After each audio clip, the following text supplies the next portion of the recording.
Welcome to Talking Giants presented by SeatGeek. I'm your host, Bobby Skinner, my host, Justin Pennick, and I got this little giddy feeling inside of me. Like, it honestly has not hit me until I just said, like, the intro of this episode. We are in draft month. We're previewing the edge position today, and I'll be honest, I haven't been excited for it until just this second. Like, here we are, back again. Justin, how are you?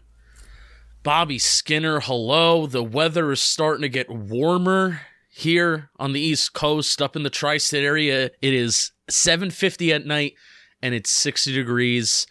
I mean, hell, even I'm a little excited for some baseball that's on right now, but it is draft month. I am so excited. The New York Football Giants are going to be a better football team at the end of this month, and I think we do a pretty darn good job of breaking it all down. And I'm just going to say this first. If there's 1 month out of the year that this does feel like actually work, it is April, it is the beginning of May, and it is the NFL draft. That's at least for me. There's so much work that goes into it, and odds are the Giants are maybe going to pick one or two players that you actually know, and then you're going to dive into those players after the Giants draft them anyway. So I'm really excited to get into it because it really is a process that is well worth it. So here's what we're going to do, Bobby Skinner. I told you about this before the show. We're going to do a giveaway for every single draft preview episode this month. Every single draft preview episode this month. I want you to leave a comment on YouTube, and you have to like the video. Leave a comment on the favorite draft prospect that we talked about in the episode and the position that we're talking about right now. And then also leave another draft prospect that you like that we did not talk about in this video. So every single draft preview episode, leave a comment of a player that you like that we talked about, one player that we haven't talked about, and you may win a free shirt. Let's make draft month worth it. Let's bump up these numbers for Talking Giants, and let's do it, Bobby Skinner. Yeah, and I think, I know you said, like, oh, they might draft guys we don't know. The 7th round, yeah, definitely. But I think we're going to hit better this year because now we have a better idea. It's like they like to go younger guys earlier who might be, they're looking for guys who kind of have those athletic traits that, can swing on a little bbit. Top 30 visits were very important to them last year, where it's like, all right, make sure every person they met with at the combine, met with, at a pro day, draft visit, even the local guys, like the kid from Delaware, get some evals on those guys done. So we kind of have a better idea of what these guys want to do in the draft. This is only year 2. This is the first year with Joe Schoen having his full scouting department under him. So it should be a little different, but it's like we kind of have an idea of what these guys, of what Joe Schoen and Brandon Brown and Brian Dable are going to want to do with this draft. So I'm very, very, very excited for it all. And we're starting out with edge, and the Giants are in a position now.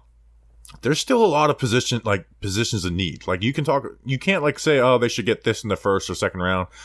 Like, well, what about this position? Like, there's so many positions of need still, despite this team winning a playoff game, that this is still kind of part of a rebuild, and the Giants need a lot of help in a lot of different areas. Basically, the only positions they shouldn't draft early are quarterback, tackle, and running back. And even then, you could see a running back taken in like the 3rd round if they really liked one. So, let's build this New York Giants team. Very excited for draft month. The people that make it possible for us to do this draft month stuff is Ryan Forbes. He's on the Forbes 40 under 40 list. I actually knew that. Ishan Modai stuck in Lodi again. Kelvin Arzu ready for draft month. David DRC, what up? Let's go. And then Be More, and subscribe to the Talking Giants Patreon. Love that. Patreon.com/Talking Giants. $2 a month plus some other tiers. You get to hang out with us live while we record the shows. There's some good energy in the chat right now. Called Doug Analytics Dumb, and we called Cheyenne, Simple Man Radio listener, remember that? Called her smart because she's working on her master's thesis. How do you like that? Patreon.com/Talking Giants. Go check the raffle. I'm doing the raffle for the hoodie Tuesday evening. So make sure can I tell you something? Get your number. Good. I love giving updates about how good we're doing. Our draft hoodie. Now, think about this. How much merch has been released in the last 2 weeks for John Boy Media, a baseball company, by the way? How much merch has been released? They're now working with the MLBPA, the Players Association. They can have player names. Blah, blah, blah, blah, blah. Guess what was a top 5 merch selling item of Talking Giants over the last 2 weeks? You mean of John Boy Media? Of John Boy Media, a top 5 merch selling item. I'm going to guess the draft hoodie. The draft hoodie, let's win some games. That's right. So screw baseball. Let's win some games. Patreon.com/TalkGiants. All right, Justin, let's get into this edge class. We're going to go through 8 guys on every episode, try and tie some of these guys to the Giants. And this guy has a natural tie to a player on the Giants and is probably definitely the highest rated guy I have that we're going to go through. Obviously, we're not going to look at the Will Andersons, the Miles Murphy guys because the Giants aren't in that range. But a guy who I think is in their range, who's getting like second round projections, but I think this guy's a first round talent, is Azeez Ojulari's brother, BJ Ojulari, out of LSU, who's 6'2", 248 pounds, like decent sized arms, 34.25 inch. Justin, I think he's a better prospect than Azeez. I really do. Now, they're very similar in a lot of ways, but I think BJ is more developed than Azeez when they came out. And he really improved from last season to this season, and he's always been like, hey, a really good athlete who moves and just bends around effortlessly. His first step is great, always gaining ground and testing the offensive tackle's feet and hips. And he's got a nice bag of pass rush moves and strings them together really well. I like this guy. He rushes with a plan. He knows how to counter. He knows how to string things together without being segmented. I think he's a first-round talent, but he's kind of getting second-round buzz right now, and I think he is a better prospect than his brother Azeez. Do you remember watching him in the way too early draft preview? Yeah, we weren't in total love with him, and he got a lot better this past offseason. I kind of hated him. He was a one-trick pony.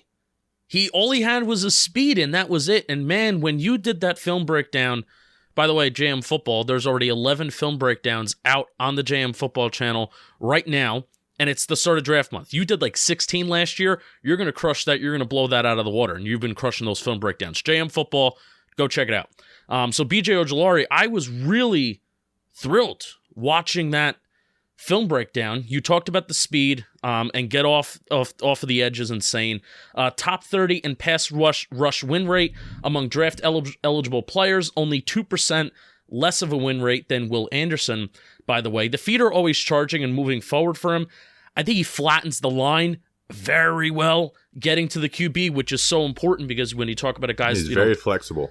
Guys with good bend, right? You can beat a guy around the edge, you can beat a guy around the corner, but if you get washed out and you can't flatten the line and actually impact a play and get to the quarterback, then what good are you? 49 and 54 pressures over the last 2 years. This is according to the PFF, which really overestimates pressures, but that's all that we have. Second among draft-eligible players in QB hits. He was 13th in pressures. He is a love-it player for me, Bobby, and bringing back my Cold Stone Creamery scale of like it, love it, gotta have it. He is a love-it player for me, and I have not given many edge players that designation this year. Yeah, Justin, he only had 5.5 sacks this past season, but like you said, he had all those QB hits. He was, for sacks, hits, and pressures, he was second in the SEC this year, behind only Will Anderson Jr., who was like, Will Anderson Jr.'s production from the edge spot may go unmatched for a long time, the way he's been able to consistently do that.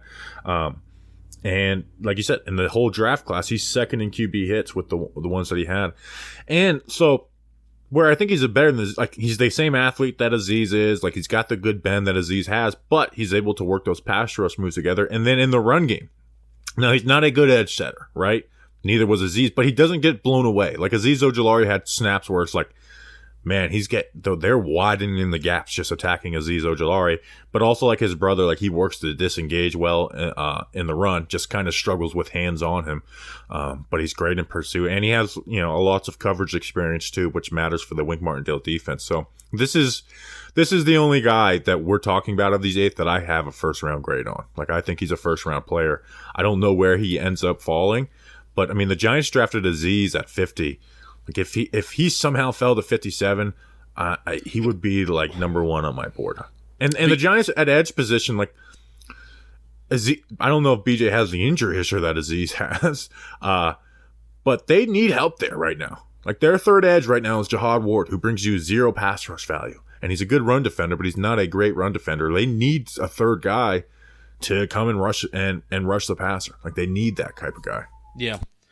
Yeah, BJ may be a little too rich for sure, but if you're at a point in the draft, especially in the second round, where you're talking about you want to marry somewhat need and there's just a really good player on the board, man, BJ Ojulari is certainly going to be tempting in the second round if he's there, but I don't think he will be there. So happy birthday to BJ Ojulari, by the way. His birthday is tomorrow on the 5th.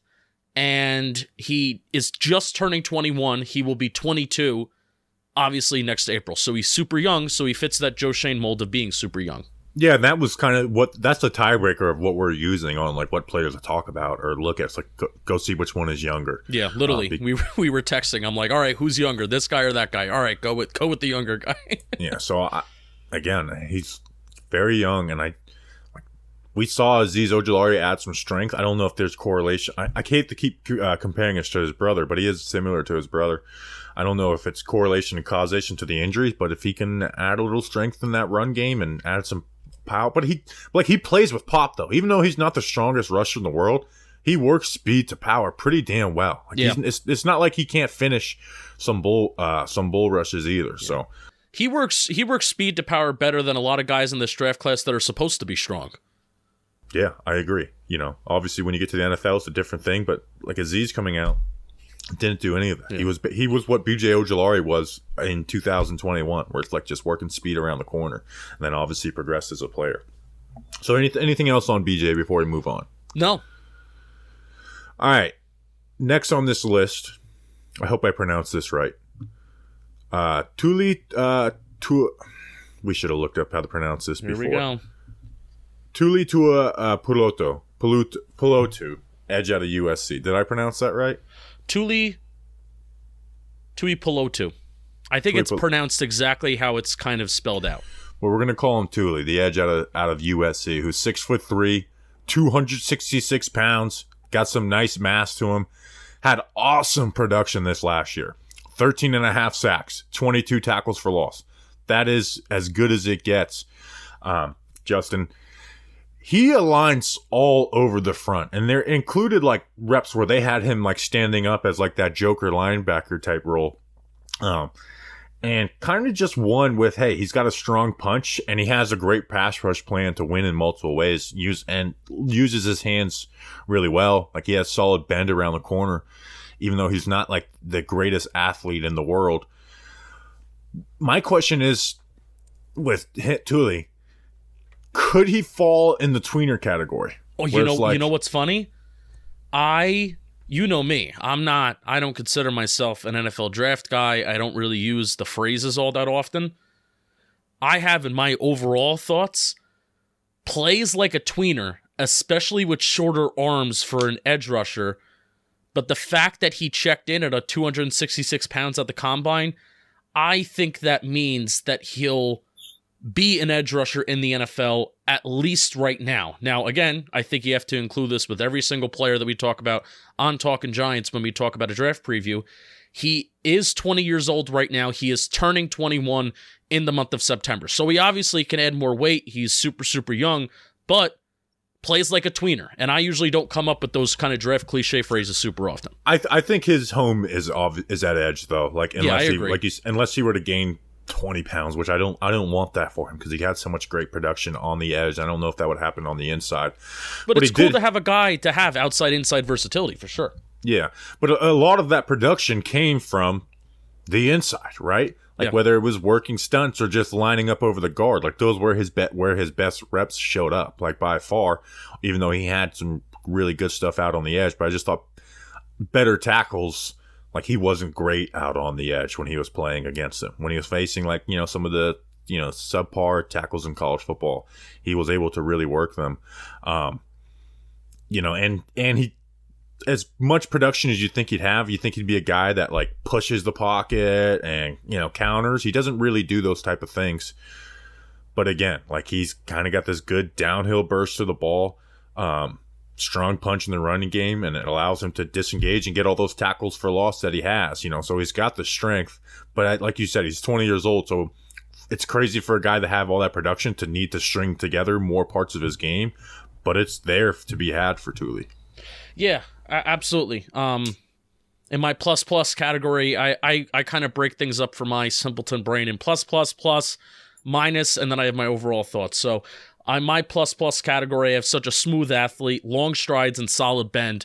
Spoiler alert, I feel like for a lot of these positions that we're going to be talking about, draft previews on Talking Giants, we're looking into age, like we already kind of established, and then also guys that are kind of just good athletes. I feel like that is on offensively and defensively. I feel like Joe Schoen really values plus athletes, guys that can run, guys that can move, guys that are quick, guys that are fast. That even includes sometimes guys on the defensive line, positions that you wouldn't think that you need to be, that quick or that fast, right? But such a smooth athlete. He has long strides and solid bend with powerful hands. I think he also knows how to use his hands to get linemen's hands off of him well with kind of like a hand swipe. Yeah. Family affair. His brother and 2 cousins have pro and USC experience across a few different positions. Great production the last 2 years. We talked about as outside-inside versatility. Has experience dropping back into coverage. Something that really does bother me, though, Bobby, he tackles ball carriers extremely high when coming off blocks, and he goes after them so high that he sometimes will just flat out whiff on some plays. That's his biggest negative, Justin, is that like in the read option game, it can almost be a liability because he just can't close out on the corner. Like I put up one of my notes on him, really struggles out on the corner, and read option is an issue. Like when he's kind of in space, and again, we're talking about an edge rusher, so most of the time you're not out on the edges, but like if he was playing as a rookie and the Giants were facing him, this would be a hey, let's attack him with this read option. Let's kind of set our read option to whatever side that he's lining up on, because like that's a kind of an issue for him, and that's where the question is like, that's where the whole tweener thing comes from, because like I think he's a solid athlete for the edge spot, but like he mostly makes up with his production in other areas. Like he's not really just winning with straight athleticism. The athleticism shows up when he's lining up on the interior. And again, he took advantage of every opportunity. He had a lot of numbers on the interior. It's like second most sacks in this class after Will Anderson, 5th in pressure totals. But he was 26th in pressure percentage and 25th in win percentage. So it wasn't like a guy that was winning on a down in, down out basis. He just kind of took advantage of every opportunity, whether those stunts or just lining up on the inside, and then edge reps against some lesser tackles. Yeah, 16 missed tackles to finish up that point. Has to get better at finishing plays. I think you even talked about this a little too. I think he uses his hips to generate power at the point of attack, but I still want to see a more effective bull rush for his size. So I like Tuli, especially because he's a young player. I think you're going to be granted the benefit of the doubt when you're such a young player like this, not turning 21 until the age of September. So there's going to be a coach that's going to see the plus plays and be like, I can work with this and I can fix the stuff that's wrong with them for sure. That's Tuli for you. You're muted. I have him graded as a high 3rd round pick. I think the age and again the production can sneak him into the 2nd round, but like that's kind of, and I just kind of grade guys like, hey, where am I really happy that I got you here, and that's where I've got him as like, hey, if we got him at 57, you kind of sneak into that high 3rd round pick, and compared to late or a late 2nd, which the Giants have. But high 3rd is kind of where I see him. But I can see him being a guy who goes higher than most people think, because he has all that production. He has a lot of ability, and like you said, he's so young, and he's just kind of this ball clay. And there is room for improvement that you can see him realizing. Traits, Bobby. Can you talk to me about something, and then we'll move on? Why don't you talk to me about something? I'll talk to you about something. Are you going to cut me off? No. HelloFresh. Wow, you didn't cut me off. HelloFresh, new sponsor. They sent Bobby and I an awesome kind of package. We got a selection to choose whatever kind of theme of meal that we wanted. I chose the meats and veggies option, and I had like an entire week plus leftovers full. I even took it for lunch to the John Boy Media office the next day. HelloFresh came in clutch, and they take the hassle out of mealtime this spring by delivering pre-proportioned ingredients and easy-to-prepare recipes right to your door. Skip the checkout lines because HelloFresh has dinner covered. So, big-ass box with all of your ingredients. I didn't need to go to the grocery store. I didn't need to basically meal prep. I didn't need to do anything because HelloFresh basically kind of comes mostly ready in that box. All I had to do was whip some stuff up. Took me about 15-20 minutes to actually make everything, and I had big-ass meals literally for an entire week. One of the things that they sent me was balsamic tomato and herb chicken over buttery garlic spaghetti. I also had the tacos, which were very good. 1-pan pork stir-fry tacos with tangy slaw, sriracha mayo, and fried onions. This literally comes in a box ready for you to rock and roll. Spend less time in the kitchen with quick and easy meals like HelloFresh fast and fresh pineapple chicken tacos, like I just said, ready in 15 minutes or less. No worry if you're not a pro in the kitchen. I'm not a pro. HelloFresh's foolproof recipes arrive pre-proportioned and easy to prepare in just a few steps. Go to HelloFresh.com/World50. Talking Giants versus the World 50, and use code World50 for 50% off. Plus, your first box ships free. I honestly think this is like our best offer that we got running right now. That's HelloFresh.com/World50 and start using America's #1 meal kit today, Bobby Skinner. You'll be glad you did. You'll be glad you did. All right, next on this list is a ball of muscle, and that is Isaiah McGuire, the edge out of Mizzou, who's 6'4", 268 pounds. That's my first, the first 3 words on my scouting report of him is a ball of muscle, two-way edge defender that screams a long-term player. And that's what he is. Like, he just plays strong. Like, go watch him versus the Georgia left tackle, Broderick Jones, and he is bringing the pop to his ass. Like, he plays with some fire to him, and he's not going to be super fast getting off the snap. He's adequate, but he's not like someone that's going to burn you around the corner. But he fires off the ball fast with great leverage in hands, and his play strength is just it's great. And he will set a consistent, disciplined edge in the run game, and it sets up his pass rush. Like, there's just so much power from his legs up into his punch that he compacts into that edge, that 268-pound body of his. That type of guy is valuable. You know, like, we're going to talk about some guys who have some speed rush moves and stuff like that, but it's like they need to add a little more mass. Can they play on an every down basis in the NFL? You know, how often are, pass rush only guys really even used anymore? Isaiah McGuire, what's up, Sirens? Like, to me, he's undoubtedly going to be in the league for a while because of that power that he has in his game. I don't love McGuire. I'm a sucker for guys that have multiple pass rush moves, and I don't really think McGuire has it. But like we kind of said earlier, there are guys in this draft class that are supposed to have power, or they do, like, the strength is in there, the strength is somewhere, but they just don't play like it. At least Isaiah McGuire plays with that strength. Now, I think if the Giants were to take a guy like Isaiah McGuire, I think at McGuire's floor, he's Jihad Ward. And Jihad Ward, we're kind of dissing on Jihad Ward this episode. But at McGuire's floor, he is a solid run defender that can set the edge. He'll give you some wow plays and, defending the run at times, and maybe he won't give you that much pass rush production. Do you agree with that at his floor? Yes, definitely.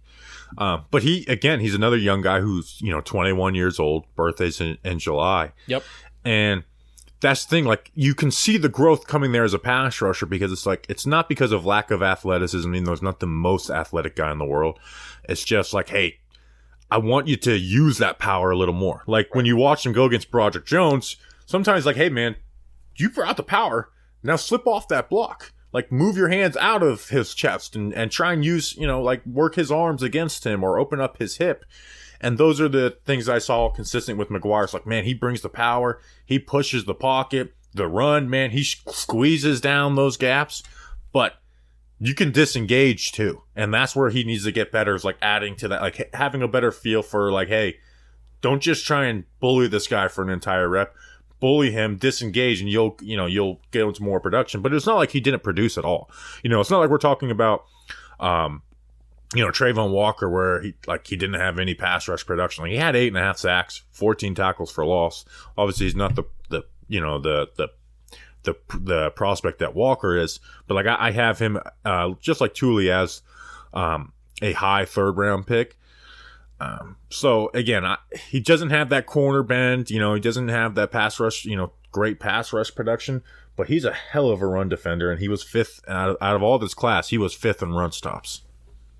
Yeah, it's funny. You mentioned how you want to see him shed blocks a little bit more efficiently, and that is a point that I have. I wish I saw more run stops where he's shedding blocks more efficiently, but for how young he is, he's strong, and if he's willing to put in the work, he could be a solid pro for a long time in this league. He's a like-it player for me, and I'm partially biased because I watched all these 1v1 reps in the Senior Bowl. Isaiah McGuire was down in the Senior Bowl.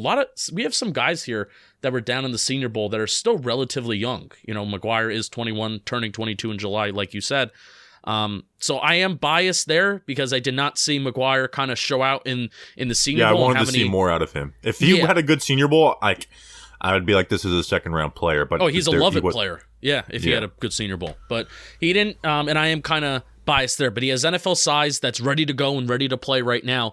And like I said, at his floor, I think he can have a Jihad Ward type of career, which I think is absolutely fine. But if a coach can kind of work with him, and if he puts in the work, develops some pass rush moves and develops a little bit more speed, who knows, he can have a solid player.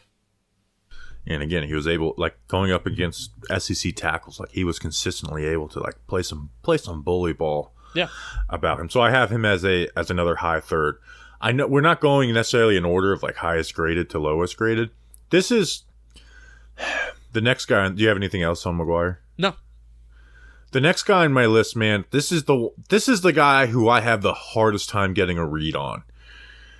And that's Isaiah Foskey out of Notre Dame, who I think is the most balanced player on this list that we're talking about between pass and run game. Who, and he has one of the probably the best frame, 6'5", 264 pounds, long, good long 34-inch arms, tested really well to combine. Notre Dame's all-time leader in sacks over Justin Tuck. But here's what worries me, because these numbers show up on his film. So with Foskey, 12 sacks, awesome, right? But he only had 3 QB hits. Only had 18 pressures. So almost all his pass rush production turned into sacks, which is good. Sacks absolutely matter. But he was 50th in pressure percentage in this class, and obviously that includes some bums that played at small schools. But still, these other guys are really high on these lists. 57th in win percentage. But he's a good two-way player, Justin. And he's someone who I think just needs to have a better feel for pass rush. You see him trying to do a lot. Like his hand fight, I think it needs a lot of work, but he works it. He works the cross chop. He works ghost move. He works that little stutter step and the long arm bench. I think he's a guy who watches Von Miller film.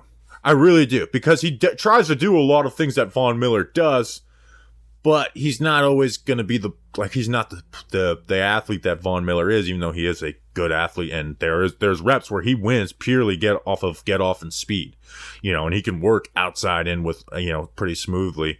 But I do think he has the frame for it. I want to see him play with some more strength in his game. Yeah, Isaiah Foskey, a little bit older, so a little bit of an outlier with these edge rushers that we're talking about here. Besides, one guy's really old, but 22, turning 23 in October. Bobby, I've been listening to the NFL Stock Exchange podcast. PFF does it. Trevor Sikkema is on it. And one of the things that those guys talk about is your trump card. And what your trump card basically is what do you do extremely well? And I think Isaiah Foskey's trump card is his get off and his speed at the edge. Yeah. And I don't even think it's that strong. Which is why Isaiah Foskey isn't being, I don't think he's being mocked in the first round. What grade do you have on him? I have him as somewhere between 38 to 50 type guy. Okay. Right? Because he has a build, He's a solid two-way player, but this is, like I said, this is the evaluation out of all of these guys where I'm the most uncertain on it. And I think the opinions on him are kind of scattered all over the place. I hate the lack of pressures. I really do, and I think it depends what team he goes to as well. Which so part of what frustrates me about the NFL draft, right? There could be a player that could have a great career in one place and then have an awful career, get off to an awful start through his first 2-3-ish years in the NFL because he's in a bad system and a coaching staff that doesn't utilize their strengths in the right way. So at the end of your Isaiah Foskey film breakdown on the JM Football Channel, another plug, at the end of it, you talked about how he moves well laterally and how he's good with his hand in the ground. So maybe a system that still utilizes like a 4-2-5, right? That still utilizes 4 down linemen with their hands on the ground, and how he, for whatever reason, when he has his hand in the dirt, he just moves better laterally. He has a false step he needs to fix. Right. Which when he's got a hand in the dirt, that doesn't show up. Like in a 2-point stance, he kind of struggles to set an edge a little bit. Like, he's not bad, but once he kind of gets hands on him, it's hard for him to disconnect from the block.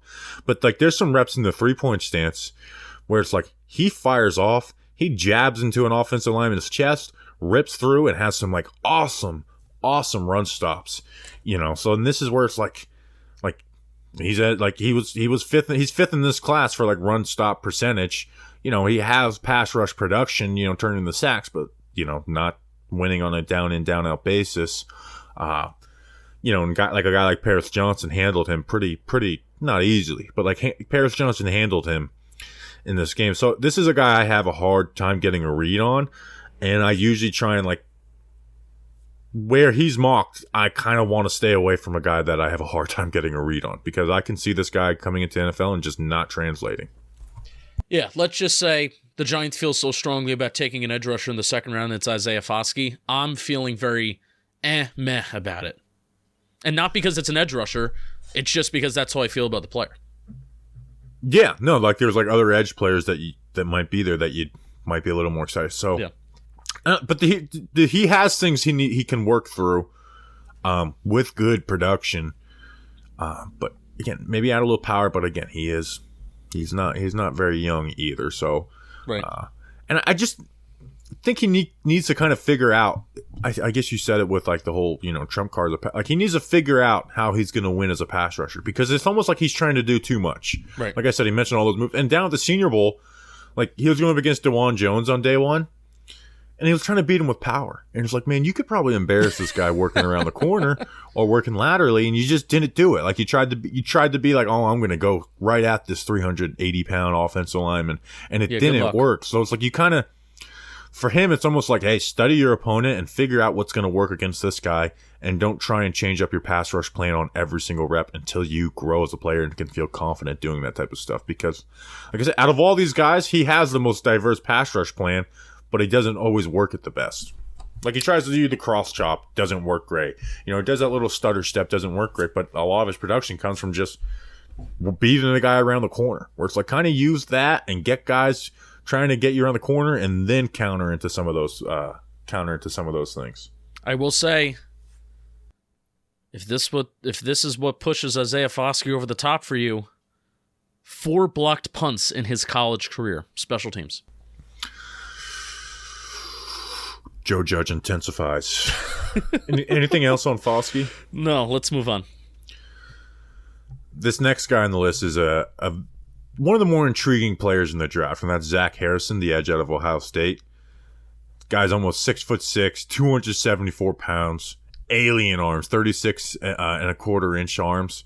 Had 25 bench press reps with those long arms too. And he's just a very long and strong edge player, but at least as a pass rusher, just doesn't have a feel for the position. Yeah. Like as a pass rusher, he just doesn't have a feel for like playing football almost. Like he's like, he needs to like, hey, attack. Like he'll almost like be hesitant rushing the passer, So it's like he could have some better get off plays, but he doesn't really stress it. Like get on top of that tackle and test him. He kind of wastes time instead of tackling the edges. But as a run defender, you see that length show up consistently, where he's consistently just, hey, punch, extend, and disengaging. And he was a really, really good run defender for Ohio State. So you can almost look at this guy like, can we get the most out of him as a pass rusher? Because like Jalen Duncan, who I think is an underrated player with good fast feet, although flawed, like he had 2 sacks on Jalen Duncan, just kind of working around the corner, using his length against him. And you see it. Like when he works power in the pass rush, he lands his hands and he's got those long arms and he's able to bench offensive linemen and get them on skates. But you want to see him finish those plays. So, and become like, I'm not expecting this guy to ever become like some great pass rusher or anything, but it's like you could be a solid pass rusher and a really good run defender, but you got to realize that potential. Yeah, this is a guy for me, Bobby, and another frustrating thing about the NFL draft and this process, this is a guy for me that I got to be assured that he's going to put in the work in the NFL. You talk about that all the time. You know, it's guys that have talent, guys that have traits, but if you're not actually going to put in the work and put in the work to grow at it and get better, then it's a waste of a pick. You shouldn't be drafting a player that you're not convinced that they're going to work hard, right? You know, cough, cough, Kadarius Toney. Long arms. I don't know if you gave the arm measurements over 36 inches. Yeah, like longer than almost every tackle he's going to play, besides Andrew Thomas. Good step that gains ground. Good first step that gains ground. Another guy that has inside versatility at Ohio State. Uses an inside jab step to set up some outside moves at time as well. But I'm yelling and I'm screaming, right? Use the strength and the traits more. We talked about it with Isaiah Foskey, about your trump card, right? If your trump card is using your arm length and using your strength and your explosion off the line, use it. Don't get too cute. Use that kind of stuff. You're huge and strong. He is 21. He's turning 22 in the month of August. And really, you know, my main question is, Bobby, you know, you might have already touched on it with, you know, just sometimes not really knowing how to play like the game of football in some ways. But with these traits, why was his career such a disappointment compared to some past Ohio State edge rushers like Joey Bosa and Chase Young? Because he comes from a great tree of former Ohio State edge rushers, and he has kind of like the traits to maybe be kind of sort of like that, but his career is a disappointment when you look at it overall. I mean, those guys are kind of in a different class. So I wouldn't like compare like why doesn't he turn out like, you know, like growing like those guys. I don't know. Sometimes it just takes some guys to feel out the position. But, like, he is a good run defender. Like, he's 6th in the class in run stop percentage. You know, and he plays well. Like, he sets a firm edge, and you see the power show up. And he's able to consistently bench guys off of him. But, yeah, it's like you watch him, and you're like, this is not a guy who just is like he kind of almost needs to learn how to be just a better football player, which sounds like really dumb when you say it out loud. But it's like it's true with him. Yeah. I will say, Robert Schmitz put out a cool tweet about him today. He pointed out that a lot of his sacks and impact plays came when the game mattered most. He has a knack for the strip sack, which he really sacrifices his body out there to get that ball and to knock that ball out, force some fumbles. He has a knack to bat down passes as well. And from day one, he's going to be able to set a good edge in the National Football League. And he also has a solid pursuit as well. And you can really see his pursuit in the run game. You can really see it pay off when he's chasing after a ball carrier, and you can see his athleticism really on display there. Where are you comfortable drafting him? I'm bad at these questions, but I mean, this day 3, right? I have him as a high 4th, but he kind of has the potential to be a late 3rd round pick. Yeah. But that's what I have him rated as, is a high 4th round pick. Where it's like that day, like you said, the beginning of the day 3, I think, is like when you feel comfortable taking the Zach Harrison. It's like, all right, let's take a swing on this guy. Where a 3rd round pick, it's like you kind of have to have some more expectations about you. I don't know. Some team may fall in love with that size, but we'll see.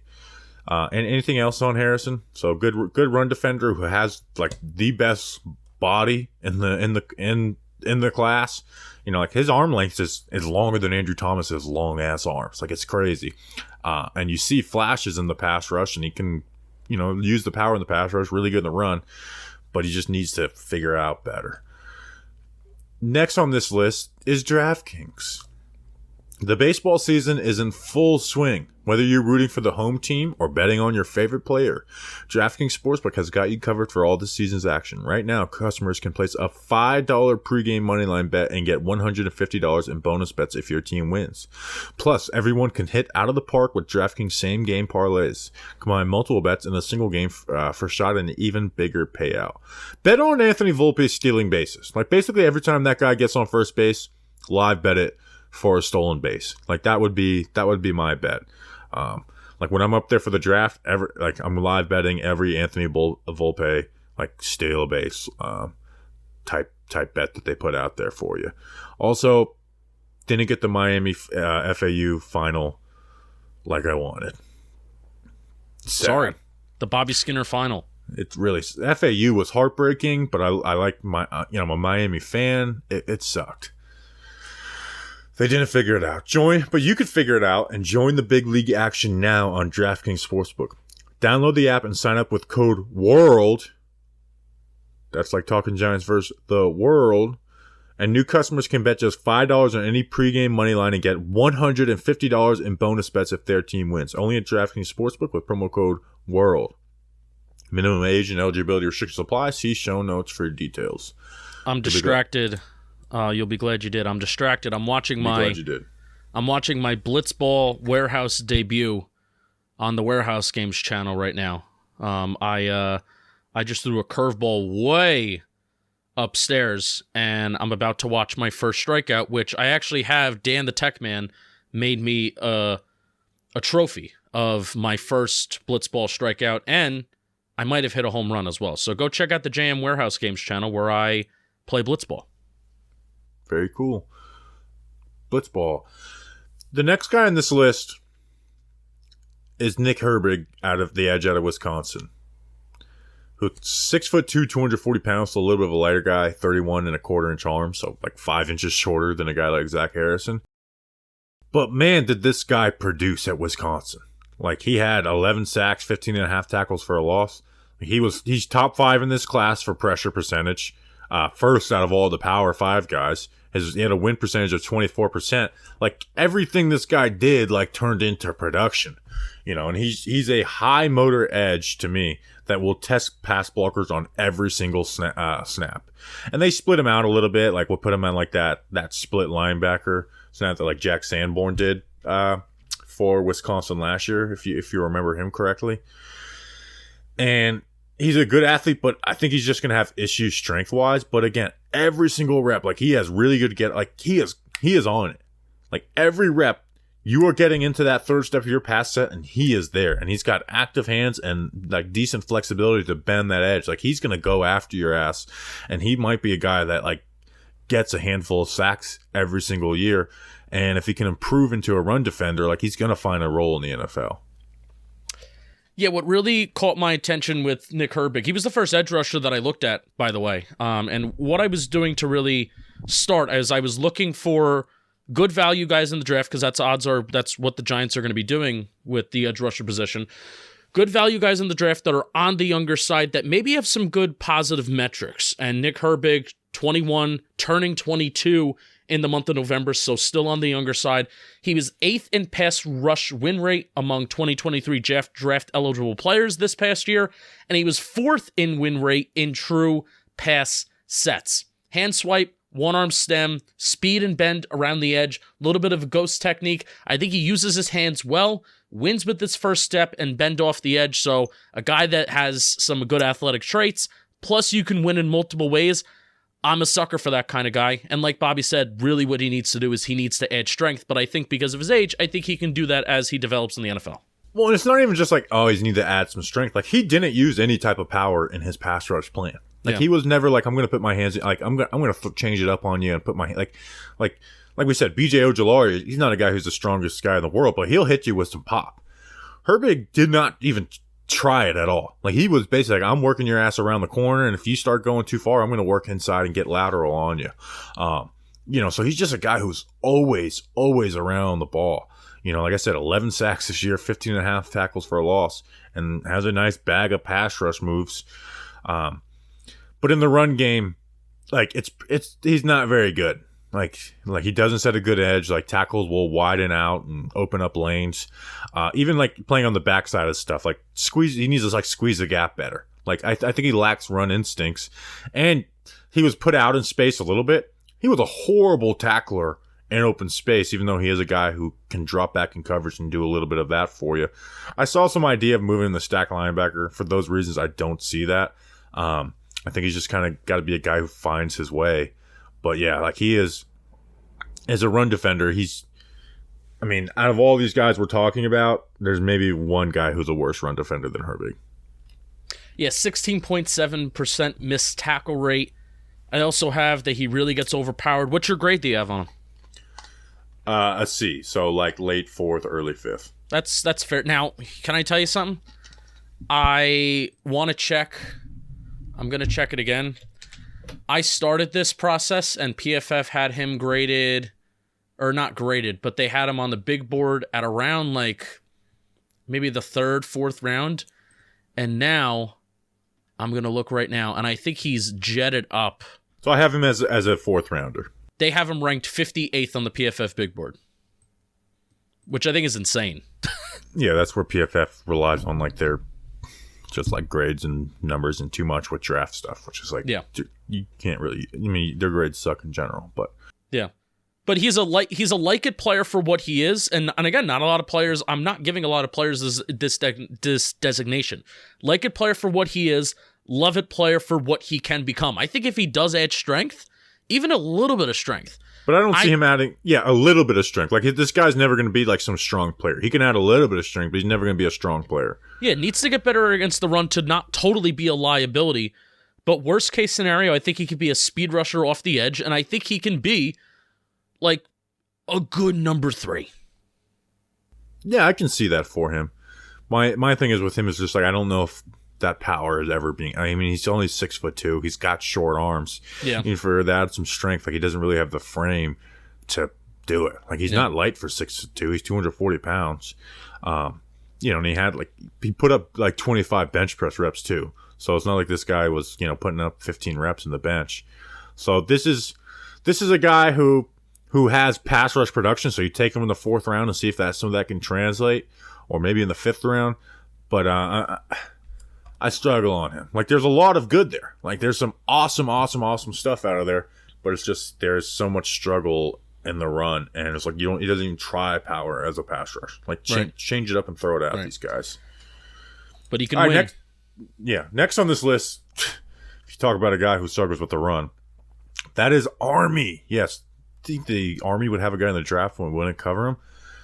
Army edge Andre Carter. This guy at the start of the process was being like mocked like late first, and I was like, that's insane. But there is a lot of, we talk about like, oh, does Nick Herbig add strength? What can he? Carter can. And Andre Carter is 6'6.5", so almost 6'7", 256 pounds. And it's crazy how his production dipped this past year, but it's not crazy when you think about it, because he got all this focus and adding strength. Like, I was actually talking with a guy who trains guys, Joe Roselle, and he was talking to me like, the Army diet doesn't really set guys up to be, to set them up for that. And so like you can see him adding it, but he is a project. So Justin, he went from, in 2021, 14.5 sacks and 17 tackles for loss, to 2022, in 2 less games, to 3.5 sacks and 7 tackles for loss, which is like bad production. It's like at Army, you got to be producing more than that. But he is like 10th in win percentage. Like for a guy who like this in this class is like 80th in sack hits and pressure, like he's 10th in win percentage, and he got a lot of attention this past year. Like a lot of attention. So that changed things. I still wanted to see him perform well, but this is a guy who is very long and has like, for that size, like has ability to bend and change direction. Like he plays like a freaking wrecking ball out of there. And again, tall and lanky. It's almost weird watching him. Like he looks weird on a football field because he's so tall and lanky, but he plays with his hair on fire, like treating every single snap like it's last. Like he has the speed and get off like to constantly stress the arc, the pass rush arc for offensive tackles, and he can move lateral, like he'll work on the spin moves, and he doesn't lose momentum doing that stuff, and like I said, can bend the edge. So, like he's working that pass rush consistently, but in the run game, he will get flat out bullied. Like with he is a very skinny dude, and with that height gets worked against him, and guys will just move him. We saw tight ends working him pretty good at the Senior Bowl, and like DeJuan Jones, for example, like totally dominated him. Yeah. So, like, and at Army, they would line him up at wide 9. You're not gonna be able to just line up at wide 9 in the NFL. You gotta tighten it. You'll get some wide 9 reps on third down. So this guy is a total project. He is a total project, but this is a guy who can turn into an awesome, awesome player. What's your grade? Late third. Do you get... He's a swing. It's a big swing. Do you get Ellerson Smith vibes, except he's much better than Ellerson Smith, but it's that kind of swing, right? I actually had that thought in my head. Yeah. Which I know Ellerson Smith will provoke bad thoughts for Giants fans, and I understand. I didn't like Ellerson Smith as a 4th round pick. But like there's Ellerson Smith, we haven't get to see him. Like Ellerson Smith had potential, right? It's just the guy's never been able to be on the field for the New York Giants. He's been injured his entire career. So like maybe there is some untapped potential in Ellerson Smith. We've just never got a chance to see it because he literally gets injured every time he touches the field. But at Ellerson Smith did add a lot of weight at Northern Iowa. And did look good at the Senior Bowl after missing a whole year due to COVID. Like, I don't know.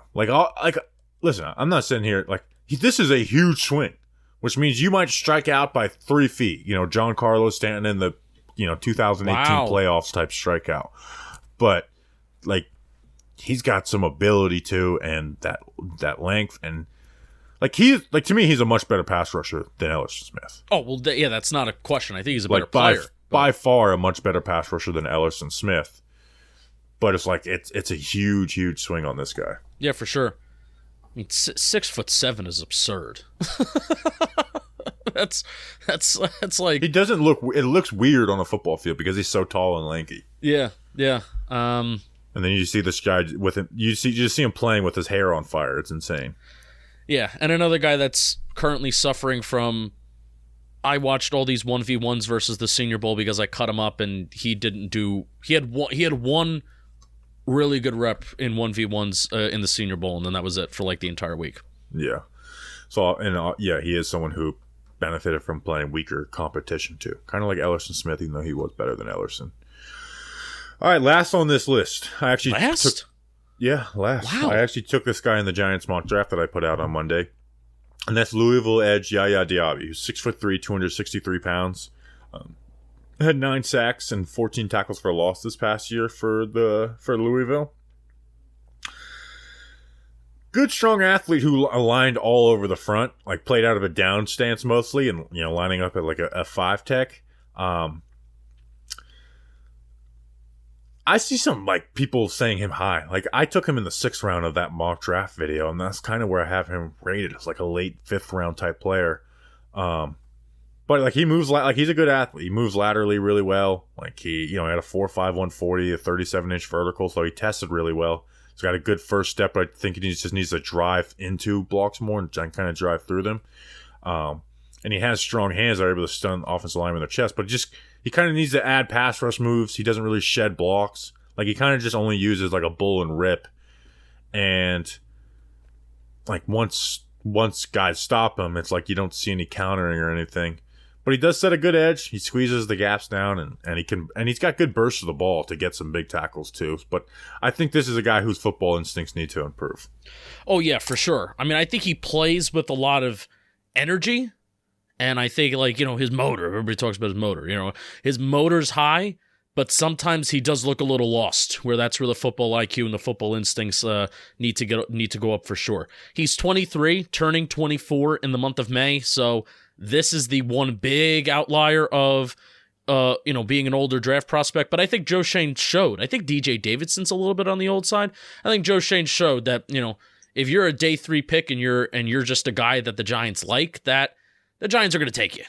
So if YaYa Diaby's there day 3, because he's a good athlete, I think he is certainly an option for the Giants. I think out of all these guys that we talked about, as long as there's not a wacko crazy team that takes them like early day 3 or whatever, I think YaYa Diaby is actually the most realistic option for the Giants in terms of adding edge rusher during the draft out of all these guys that we talked about. Would you agree with that? He also may not fit. I could see Zach Harrison being that guy. I think he fits what the Giants want to do. Yeah. So I took him in the 6th round of that mock draft video, and I have him rated as a 5th round player. The draft guy who I kind of have the most respect for, Dane Brugler, has him 79th on his top 100 board. Whoa. That's like a top half of the 3rd round player. Now, I will say, he was used a lot like a 4-3 defensive end. So again, you're talking about going into a scheme and fitting in a system, and maybe if he actually is a stand-up pass rusher in the NFL and he's lining up more outside the tackle, does he become more effective? So that's a question. He was lined a lot as a 4-3 D end at Louisville. Yeah, I don't like those. I hate when the defenses do that. Yeah. So we'll see with YaYa. So I'm looking back at my notes, and I missed something on Andre Carter. Oh. So like I talked about how he was 80th in sacks, hits, and pressures this past year. Yeah. In 2021, he was second, only to Will Anderson. I can't believe I missed that note on this guy. Oh no, pissing me off, Jerry. So it's early. It's early in the draft month for everybody, Bobby. I messed it up. All right, it is early, so we got to fix our flaws. So we'll be back on Friday. We'll be looking at defensive tackles. This is the most in-depth we're going on defensive tackle in talking, like the most ignored position in talking Giants draft month history has been defensive tackle and quarterback. We spent 1 year looking at quarterbacks last year, and we actually paired it with defensive tackles on that episode because we've always had such good depth at defensive tackle into this past year. We're going 8 deep, and there's some guys I freaking like at this spot. Yeah. There's some guys I like. There's a guy who I would take in the 1st round if, like, the wide receiver or corner I didn't want is there. Like, I'm serious about that. I think I agree. Woo! All right, so we will see you guys on. We'll talk about that. Hold guy on first. 1 second. I forgot to mention this at the top. If you made it this far, first of all, remember what I said at the top. Like the video. Comment who is your favorite player that we talked about. Comment a player that we didn't talk about that you like. I'll pick a comment. You'll get a free shirt if I respond to it, and I'll reach out on how to reach out to me. And then also, if you made it this far, make sure you respond to those on YouTube so people see that we're actually giving people shirts. Right. And then also, make sure you see the description of this episode. YouTube, it'll be in chapters, so it's easy. But even podcast people, I am putting in the description the timestamps of when we talk about players, so it is easier to navigate if you want to skip a player, if you want to find a player, whatever. We appreciate you guys. Let's go. Let's do it. Let's do draft month. We're just getting started. The party's just getting started. But you know what? It'll feel like tomorrow where we're in that freaking studio doing our draft day. My favorite podcast of the year, the Draft Day podcast. So I already got my speech outline ready, where last year I kind of didn't have one great feel until the last day. I already got my Draft Day speech outline. So we'll see you guys on Friday. Check out all the film breakdowns. We'll see you then. Until then, let's go Big Blue.